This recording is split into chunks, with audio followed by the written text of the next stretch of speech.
Hello बच्चों, let's read the question and the question says find out total number of compounds in which at least half of chloride ion are ionizable। ठीक है, तो यहाँ पर कुछ हमें compounds दिए हैं। इन कंपाउंड्स में ऐसे कौन से कंपाउंड्स हैं जिसमें half of chloride ion ionizable हो रहे हैं, वो हमें बताना है। तो लेट्स सी द स्ट्रक्चर। तो सबसे पहला जो कंपाउंड हमें गिवन है वो है CrCl3.6NH3। ठीक है, तो सबसे पहले हमें वर्नर की थ्योरी के अकॉर्डिंग इनका स्ट्रक्चर बनाना पड़ेगा। कोऑर्डिनेशन स्फेयर के अंदर कौन कौन से लिगेंड्स प्रेजेंट हैं और कोऑर्डिनेशन स्फेयर के बाहर कौन से लिगेंड्स प्रेजेंट है, ये देखना पड़ेगा। इसी से हम फाइंड आउट कर पाएंगे कि क्लोराइड आयंस आयनाइजेबल हैं या नहीं है। ठीक है, तो वर्नर के अकॉर्डिंग जो बहुत ही कॉमनली अकरिंग कोऑर्डिनेशन नंबर्स होते हैं वो है कोऑर्डिनेशन नंबर 6 यानी ऑक्टाहेड्रल और कोऑर्डिनेशन नंबर 4। ठीक है, तो इसमें पहला जो कंपाउंड गिवन है इसका देखते हैं। तो कोऑर्डिनेशन स्फेयर के अंदर आ जाएगा क्रोमियम और NH3 6। ठीक है, तो 6 NH3 अगर हम कोऑर्डिनेशन स्फेयर के अंदर ले लेंगे तो यहाँ पर ऑक्टाहेड्रल स्ट्रक्चर बन सकता है। 6 कोऑर्डिनेशन नंबर हो गया और बाहर जो है 3 हमारे क्लोरीन इस तरीके से रहेंगे। अब इसको आयनाइज करने पे इस तरीके से ये आयनाइज हो जाएगा। ठीक है, 3 पॉजिटिव प्लस 3Cl नेगेटिव।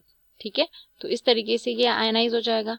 अब इसी तरीके से सेकंड क्वेश्चन अगर हम देखते हैं तो यहाँ पर हमें जो क्वेश्चन दिया हुआ था वो है CrCl3.5NH3। ठीक है, इस पर्टिकुलर कंपाउंड को अगर हम कोऑर्डिनेशन स्फेयर के अंदर लिखेंगे तो ये हो जाएगा NH3 5 और एक Cl, क्योंकि 6 कोऑर्डिनेशन नंबर होना चाहिए।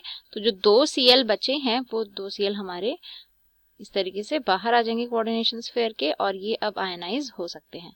ठीक है, तो इस तरीके से ये हो जाएगा CrNH3 और इस तरीके से का होल 5Cl और प्लस 2Cl 1 नेगेटिव। ठीक है, ऐसे ही नेक्स्ट क्वेश्चन देखते हैं। तो ये हमारा नेक्स्ट क्वेश्चन है। इसको अगर हम कोऑर्डिनेशन स्फेयर के अंदर लिखेंगे तो ये हो जाएगा CrNH3 होल 4 और 2 Cl हमें अंदर लेने पड़ेंगे ताकि कोऑर्डिनेशन नंबर 6 मेंटेन रहे और बाहर एक ही Cl यहाँ पर रिमेनिंग बच रहा है। अगर हम इसको आयनाइज करेंगे तो ये इस तरीके से आयनाइज हो जाएगा CrNH3 4Cl2 1 positive plus Cl1 negative. ठीक है, इस तरीके से आयनाइज हो जाएगा। तो ये नेक्स्ट कंपाउंड है, इसको भी इसी तरीके से लिख के देखते हैं। तो ये हो जाएगा CrNH3 का होल थ्राइस। ठीक है, 3 NH3 और 3 क्लोरीन इस तरीके से अटैच होंगे। कोई भी क्लोरीन बाहर नहीं बचा है, तो अगर इसको हम आयनाइज करने की कोशिश भी करेंगे तो ये आयनाइज नहीं हो पाएगा, एक भी क्लोरीन बाहर नहीं आएगा, एज इट इज ये रहेगा। ठीक है, नेक्स्ट अब क्वेश्चन देखते हैं। तो नेक्स्ट क्वेश्चन है प्लैटिनम का अगला कंपाउंड है PtCl4 6NH3। तो इस तरीके से हमारा कंपाउंड है। अब इसको अगर हम कोऑर्डिनेशन स्फेयर के अंदर लिखने की कोशिश करेंगे तो ये हो जाएगा PtNH3 होल 6। ठीक है, और बाहर Cl4 हो जाएगा और आयनाइज होके आसानी से ये हमें PtNH3 whole 6 4 positive plus 4 Cl negative. ठीक है, तो इस तरीके से ये आयनाइज हो जाएगा 4 Cl नेगेटिव। ठीक है, अब नेक्स्ट हमारा क्वेश्चन है PtCl4.5NH3। इसको भी आसानी से हम लोग इस फॉर्म में लिख सकते हैं NH3 5, एक Cl अंदर लेना पड़ेगा। ठीक है, और बाहर जो नंबर ऑफ Cls बचे हैं वो है 3। इस तरीके से आयनाइज होके ये हो जाएगा PtNH3 होल 5Cl। ठीक है, कोऑर्डिनेशन स्फेयर के अंदर और बाहर आ जाएगा 3Cl नेगेटिव। ठीक है।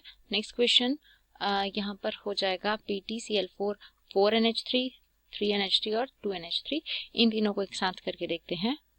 तो इस तरीके से नेक्स्ट 3 क्वेश्चंस हैं, इनको अब हम लिखेंगे कोऑर्डिनेशन स्फीयर के अंदर। तो ये हो जाएगा PtNH3 होल 4 Cl2, ठीक है, 2 Cl अंदर लेने पड़ेंगे और 2 Cl इस तरीके से बाहर आ जाएंगे।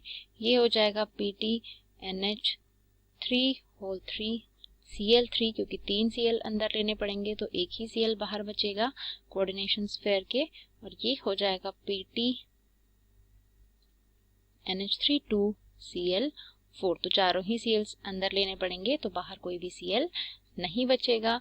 अब अगर यहाँ पर हम आयनाइज करेंगे तो हम यहाँ पर देखते हैं कि 2 ही Cl इस तरीके से बाहर जो Cls हैं वो ही आयनाइज हो पाएंगे। यहाँ पर एक Cl बाहर है तो एक ही Cl आयनाइज होगा और यहाँ पर कोई भी आयनाइजेशन नहीं होगा, ठीक है। तो हमें क्वेश्चन में पूछा गया था कि कौन से ऐसे कंपाउंड्स हैं जिसमें कम से कम आधा यानी half number of Cl ionize हो जाए।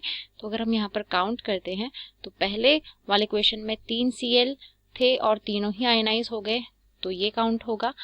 यहाँ पर 3 Cl थे लेकिन 2 आयनाइज हुए तो हाफ से ज़्यादा ही आयनाइज्ड है, तो इसीलिए ये भी काउंट होगा। लेकिन ये काउंट नहीं होगा क्योंकि 3 में से एक ही हमारा आयनाइज्ड है, और इस वाले क्वेश्चन में 3 में से एक भी आयनाइज नहीं है तो ये भी काउंट नहीं होगा।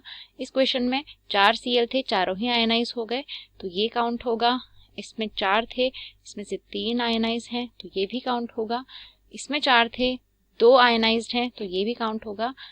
इसमें एक ही आयनाइज्ड है 4 में से, ये काउंट नहीं होगा और ये भी काउंट नहीं होगा, ठीक है। तो जो काउंट हो रहे हैं वो हैं देयर आर 1 2 3 4 और 5, ठीक है। तो जो आंसर हो जाएगा इस क्वेश्चन का वो हो जाएगा 5, क्योंकि टोटल 5 ऐसे कंपाउंड्स हैं जिनमें at least half of the Cl are getting ionized. Okay, so I hope you understood it well. All the best.